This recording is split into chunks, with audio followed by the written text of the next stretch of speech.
Hey y'all, welcome to Little Acre Homestead. My name is Rowan, and today I don't want to make this video, but it's important because I can feel myself losing interest in doing creative things like this channel because of what I'm going to talk about in this video. And that's not good because when I don't do creative things, my mental health really suffers, and I really enjoy doing this. So I'm just gonna do this video and get over it and get past it, and then talk about what we're gonna do in the future. But I'm also making apple butter later, so you're gonna prep apples with me, and I'm just gonna talk with you while I'm distracting myself. So I don't mean to sound ominous or something, nothing bad is happening. But if you remember this video where I talked about our garden plans for 2023, I was really excited, and it was a really ambitious plan, and I really thought that we'd be able to make it work. But if you haven't figured out what this video is about yet, we can't make it work. Our plan was, like I said, really ambitious.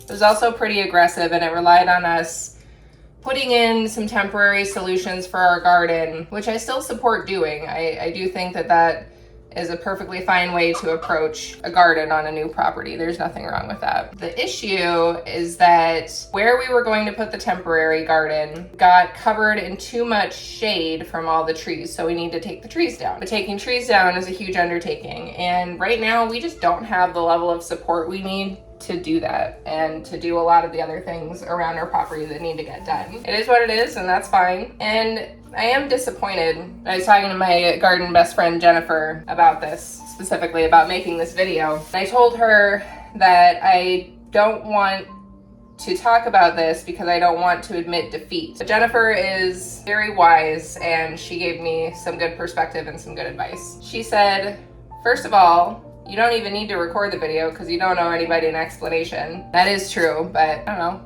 I like doing these videos, and I like talking to you guys about my garden and my plans, etc. So I don't feel like I owe you an explanation, but I do feel like I owe myself the opportunity to explain, if that makes sense. But she also said, it's not that you're admitting defeat, Rowan, it's that your priorities changed. And that's true. We're prioritizing our home life, spending time with our kids, learning new skills, and prepping the property to be able to put our garden in its permanent spot and put the coop in the permanent spot.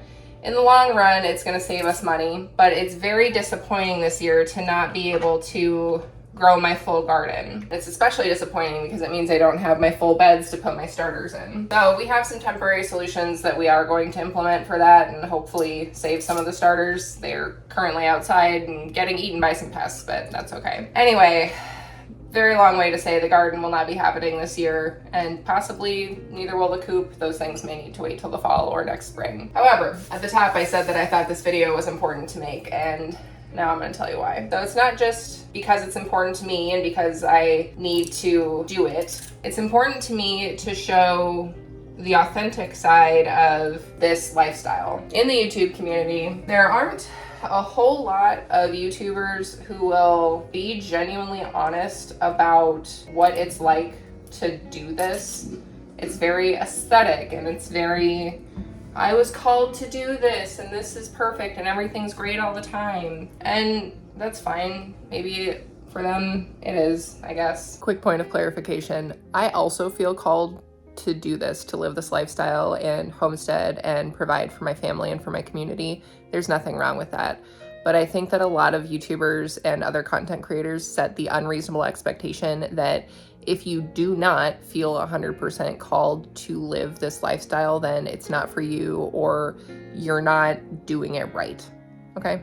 The part that's important for me to share is that when you start homesteading, you cannot compare yourself to the people in this space, in this industry, who have different circumstances than you. I thought, and I had the unrealistic expectation, that I would be able to get my garden set up and my coop set up and everything in the first year of being on this property, because other YouTubers can do it. They can buy huge plots of land and get it going right away. Why can't I do it? I'm sitting down and reflecting and reviewing and really thinking about it. I am not in the same stage of my life and my journey as a lot of those people. A lot of those people have significantly more money than I do. They have homesteading as their full-time job. They also don't have young children. Homesteading with a less than 1-year-old child is very difficult. Some days it's difficult to just take a shower. So gardening and homesteading at scale is even harder. It's important to me to show you that this isn't easy and it takes hard work, and you have to want to do the work or it's never going to get done. And the people that you might compare yourself to, the people you might see in the top of your Instagram feed or in your YouTube suggested list, they might just have better circumstances than you, and they might just have more experience than you, or more help, or more money, or more whatever. That's not a bad reflection on them, but it's also not a reasonable expectation to hold yourself to. So, my friend, I'm here to tell you, if you have to delay some of your dreams or you have to let some of your ideas go, you're not a failure. Your season will come, and through hard work, you're going to accomplish your goals. So what does that mean for the state of this channel over the next year as we don't get our full garden in? Well, that's a good question, and I really hope that you'll stick around. So I think what I'm gonna be doing is treating this time as a lessons learned season of my life. I think that I am being given the blessing of having the time and space to teach myself more skills and learn more things, and I would love to learn them with you.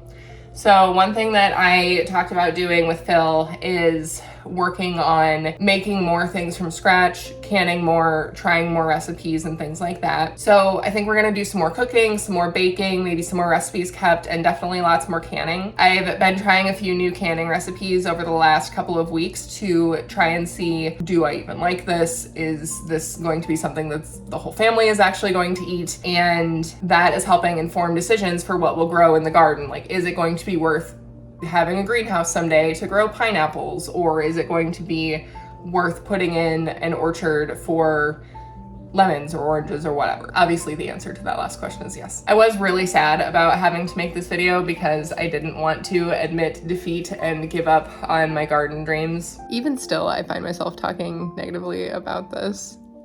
I'm not giving up on my garden dreams. The garden will go in 2024, or maybe even this fall. We'll see. Not giving up.